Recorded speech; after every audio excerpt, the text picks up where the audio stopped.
Hey guys, just wanted to weigh in on something. There's a phrase on the internet that's been overused to the point of completely losing its meaning, much like the phrases roasted and savage, which are often applied to the simplest of comebacks, or quality content, which can apparently be applied to people such as Matthew Santoro. But the phrase that I find to be the most overused is a YouTube-specific one, and you already know what it is, because it's the title of this video. The cancer of YouTube.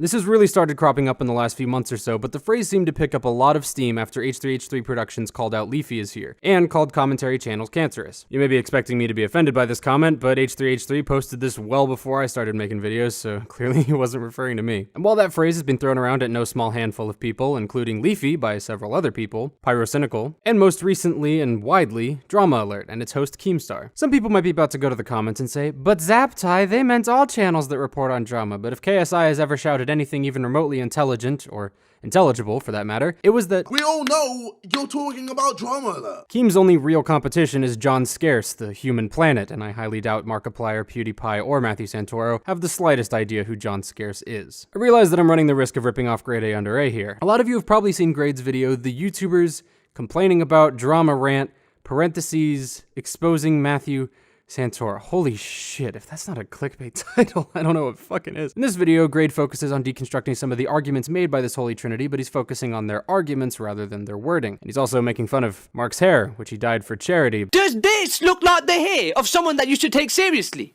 No, of course not! But that's neither here nor there. If we want to get especially dweeby about the term the cancer of YouTube, we can break it down to the technical definition. Looking at the definitions of cancer and skipping the ones specific to medicine for obvious reasons, I found this one. A practice or phenomenon perceived to be evil or destructive and hard to contain or eradicate. That sounds pretty serious, and so far the things that this phrase has been used to criticize are commentary reaction channels and channels that may or may not perpetuate drama on YouTube. Drama on YouTube. I'm sorry, what? Cancer really seems like a term that you should save for the worst of the worst. Content or creators that are actually harmful to this website and or its users. For instance, I've previously covered two YouTubers who I would consider to be the cancer of YouTube, Lionmaker Studios and Red Kiwi. Now, Lionmaker's disgusting existence has been chronicled and criticized by all corners of the internet at this point, but Red Kiwi, as I stated in my video about him, has left his idiocy and creepiness behind him and has come out relatively unscathed. Channels such as these, particularly Kiwi, are incredibly harmful to YouTube as long as they remain active and popular, which both have. Lionmaker is able to keep searching for his victims, should he so choose, which he has perhaps realized is wrong, but it's hard to tell with him, and your boy Dr. Kiwis will likely keep pretending to have mental illnesses in order to continue his essential research on what developing pairs of tits look like. Looping back to the names I mentioned earlier, I don't think Markiplier or PewDiePie represent what people call the cancer of YouTube in any way. While I don't like Markiplier's videos in the slightest, and PewDiePie has only recently started to win me over with a string of non-gaming videos, these tires are fucking hard. These tires, Korean. The strongest Korean man. Neither of them partake in any particularly scummy behavior, especially not Markiplier. While PewDiePie discussing how drama is problematic and then immediately roasting KSI was perhaps a bit hypocritical, it was also fucking hilarious, and that's what really matters here. But while these two are certainly not cancerous YouTubers, Matthew Santoro matches this description far more than Keemstar could ever try to. Yes, Keemstar is certainly toxic and unethical, but he isn't doing anything that someone else wouldn't do in his absence. And as legendary alcoholic beverage A Kind Ale War put it, he ain't the cause, he's the consequence. But Santoro is a serious problem because he's doing slightly better than the exact thing that countless people, including H3H3, have criticized Facebook for allowing. While this is perhaps not quite as cunty as stealing a video and re-uploading it to its entirety on Facebook, it's arguably even shittier to the creator. In fact, that recently happened to my good friend Zemo Nitrom's Dat Boy video, where several pages gained millions of views from re-uploading this legendary piece of work. Here come that bullshit, what up? Here come that bullshit, what up? Here come that bullshit, what up? Here come that bullshit, what up? Watch him rollin', watch him go. Watch him rollin', watch him go. Watch him rollin', watch him go. Watch him rollin', watch him go. Now, since I both like and respect both Zemo and his work, make sure you go check out the original, which I'll leave a link to in the description, and definitely subscribe to his channel. His videos are fucking great. Back on track, plagiarism is widely considered a capital offense in the education world and the professional world as well. It gets people kicked out of universities permanently, gives them failures on papers, gets them fired from their jobs. Except for Matthew Santoro, apparently, who gets monthly earnings upwards of $30,000 on his main channel alone, and that's without adding the few extra thousand he gets from his vlog and gaming channels. That is just completely fucked in my mind. The people who deserve that money work for List First, the people who wrote the articles he gleefully ripped from. Santoro responded to this unearthing by condescendingly using emojis and hearts and essentially saying, "Fuck, my bad for getting caught, guys. Gonna fix this quick so my YouTube career doesn't go down the shitter." I mean, the egg in a bird's nest just took a screenshot of a fucking notes app on his iPhone or something. And then to try to clarify what he meant, he made a video, but all that did was show that there's some guy named Jimmy who's apparently been doing all of his work for him. The videos that I make on my main channel, it's infotainment. It's heavily researched by my writer Jimmy. We work together. We've been working together for over a year now. Not entirely sure what he was going for here, but it did not work. You know what's cancerous to YouTube? Laziness. Okay, take that off the screen. I'd say I've probably dug into Matthew Santoro enough at this point, as of many others, but luckily he's not the only person there is to dig into. There's still the vape god himself, the source of approximately 20% of Papa John's income, and YouTube's weird uncle that you would love to hang out with but be thoroughly embarrassed to introduce a girl to, Ethan Klein, aka H3H3 Productions. Yes, technically his wife Hila is part of H3H3 as well, but let's just be honest with ourselves here. Exactly no one would watch H3H3 if it was just Hila. Feeling that for sure. That being said, guys, now that we've got all of our ducks in a row. More that Ethan has received quite a lot of criticism and hate for releasing his Leafy rant, fast trend center for obnoxious YouTube titles. A lot of people criticized Ethan for essentially blindsiding Leafy, as Ethan said, Me and Leafy are friends, you know?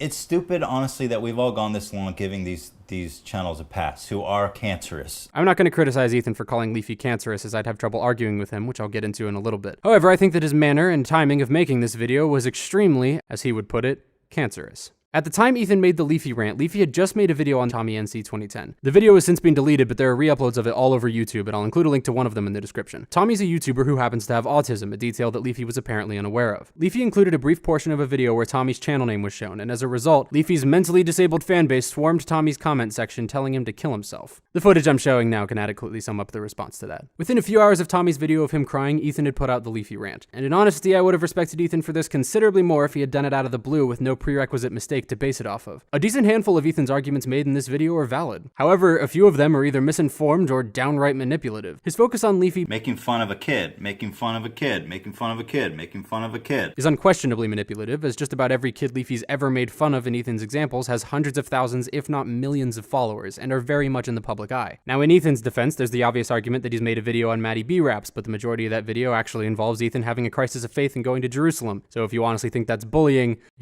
you're downright delusional, my nigga. And it's not like Maddie's some random kid on the internet. He's got 6 million subscribers, for fuck's sake. Also, he calls Mr. Black Darkness 666 a kid. Making fun of a kid, making fun of a kid, making fun of a kid. Which, okay, yeah, fair point, actually. He kind of looks like the former vocalist of a symphonic black metal cover band who quit because the rest of the group wasn't wearing enough makeup. My biggest problem with this video is that Ethan is contributing to what I consider one of the most cancerous, I can't keep saying that fucking word, things on YouTube. While it's technically a mixture of bandwagoning and dogpiling, I'll stick with bandwagoning for brevity. Ethan made this video within a day of Tommy's video coming out, after Leafy had already uploaded his video for that day. While Leafy had unquestionably fucked up, and being called out on it is the appropriate response, the fact that Ethan jumped on before Leafy even had a chance to respond or apologize is scummy as hell. There's no question that he did it for the money, as those 4 million views he accumulated for it no doubt surpassed his entirely unnecessary Patreon in terms of revenue. Having a Patreon when you're making tens of thousands a month from ad revenue is not exclusive to Ethan, but that's another topic for another video, maybe. Probably not. I think that Ethan and Leafy's friendship has blown tremendously out of proportion simply by Ethan using the word friends. They chatted from time to time, and Leafy, according to the DMs he published, which we'll talk about in a minute, was helping Ethan out with partnerships of some kind. If they weren't talking about partnerships, they were talking about how much they hated Pyrocynical. That doesn't sound like a friendship to me. That sounds like people who are acquaintances who just happen to hate the same person. So they knew each other, sure, but it doesn't really seem like they were best friends. With all that said, I don't see this whole incident as backstabbing like many do, but I do see it as lazy, insincere, and scummy as fuck. However, even with all that shit said, what Ethan did, in my opinion, is far less shitty than what Leafy did. I would discuss my opinion on Leafy's content here, but frankly, I wouldn't be able to make any new points, so we'll keep it simple and say that I find his videos to be absolutely abysmal. I realize that this may upset some of you, but grow the fuck up and learn how to accept a differing opinion, you spastic. That out of the way, Leafy's behavior throughout this situation was some of the most downright immature handling of criticism I think I've ever seen. Rather than actually moving to defend himself against Ethan's claims, he went on the attack using information that was shared privately and in confidence. You can read through Ethan and Leafy's hilariously unorganized DMs if you want to. I'll leave a link, but they can be summarized pretty quickly, as can his video responding to the situation. Leafy's response, the H3H3 Productions rant, came out 2 days after his apology about Tommy, who he claimed to not know was autistic. And after that, a few people come to me and tell me that apparently he could actually be autistic, and at this point in time, I knew I fucked up. I'm gonna show you every single point Leafy makes in this H3H3 rant. Me and H3H3 Productions used to be friends. Don't give Pyro a platform to defend himself. The real Ethan is just as bad, if not worse, than any of the people that they've criticized on their channel. He's also tried asking YouTubers to make pyrocynical expose videos. He fucking lies! He tweets out saying, "Why you straight lying, dog?" He fucking licks Pyrocynical's asshole, dude. But when I fuck up and there's some people that want my blood, what happens? What does he do? He jumps on the fucking hate wagon to get his guaranteed 2 million views. Seems pretty straightforward, right? Well, take a look at the timestamp. Yep. It's one of the most boring videos I've ever seen, apart from every single video released by Rice Gum. I don't know if you guys heard it. This fucker just said, "I'll be drunk texting you." I did some research. This fool is 13. He'll be drunk texting. I didn't even text at the age of 13. I've never heard someone unironically repeat the exact same argument as many times as Leafy did, unless they were in an argument with someone who was too busy rolling around in their own urine and screaming like a 4-year-old hyena to actually allow words to remain between their ears long enough to process before they depart. I like to imagine the audio of this video being recorded while Leafy's holding his microphone, pacing around his room, listening to Bring Me the Horizon, and clenching and unclenching his fists rapidly, and breathing heavily through his likely congested nose. Keemstar, in a very, very surprising move, gave Leafy shit for this on one of his streams, opining that Leafy had broke the golden rule. He shared a private conversation. The golden rule of YouTube is this: anything said private stays private.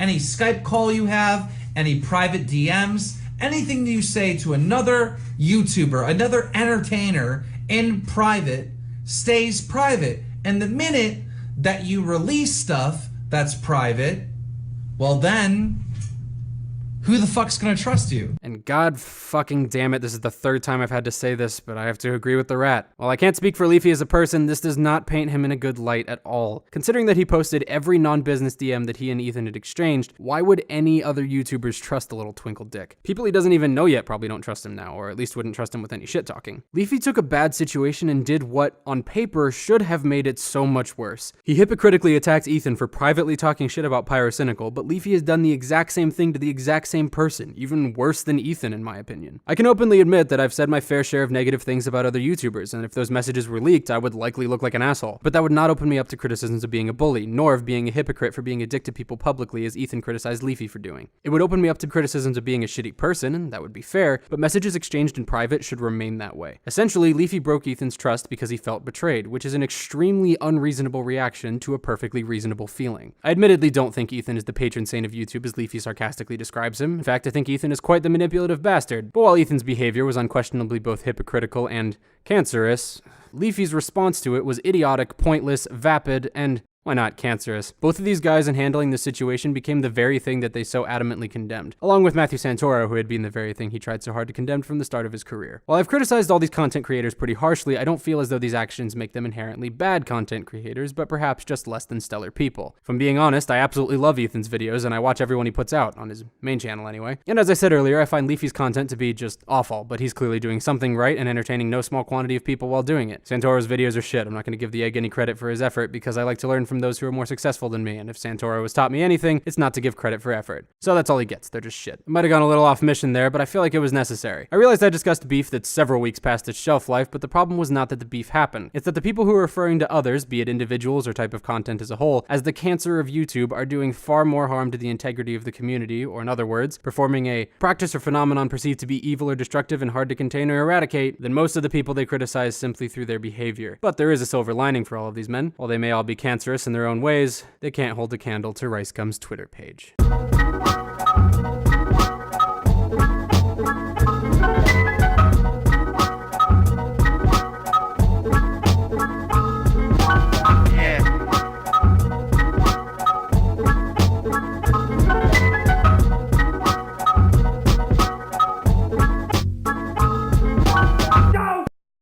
God damn it. The hiccup is there. There it is. Fuck yeah, bitch.